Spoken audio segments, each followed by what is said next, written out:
So let's now make sure that these grid items are tappable.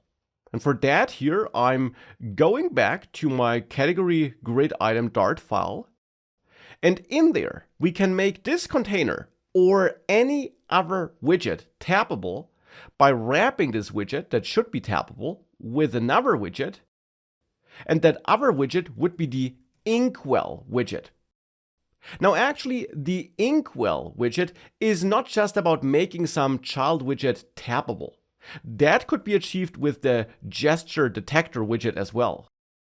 If you wrap a widget like this container with gesture detector, you can add a broad variety of listeners to it, for example on tap, but also many other listeners to listen to all kinds of user interactions with the child widget. But if you use InkWell instead, you can also add a on tap or many other listeners, as you can see. But in addition, you get a nice visual feedback if a user taps the item. With gesture detector, you would get no feedback. With InkWell, you do. And that's why I'm using InkWell.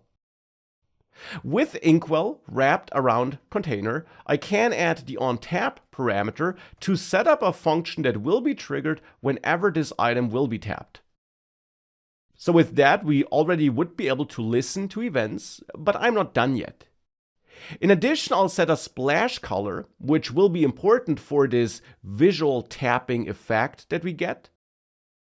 And I'll set this to theme of context primary color, to use one of my theme colors for that, or as a basis for this effect to be precise. And we can also set a border radius here, which does not want a number, but instead a border radius object, which can be constructed in different ways. For example, by using the circular constructor, which allows us to define a radius like 16 to give these items some nice rounded corners. You can try out different values here to get exactly the look you want.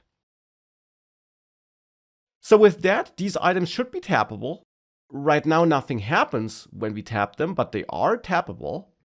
And if we save this all and force a reload, we can see this effect in a very subtle way. If you tap and hold one of these items, you see it light up a little bit. But of course, we don't have the rounded corners, or at least we don't have the rounded corners on these items right now. If we tap one and hold this, the highlight effect indeed has rounded corners.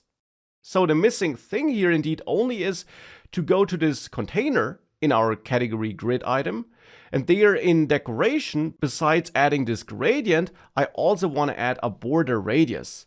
And just as on the InkWell, this border radius should be set to border radius circular 16, like this. And with that, now we finally get these rounded corners and this nice highlight effect if we tap and hold. Of course, the next goal is to make sure that we can not just tap and hold, but that we actually navigate to a different screen if we tap one of these items.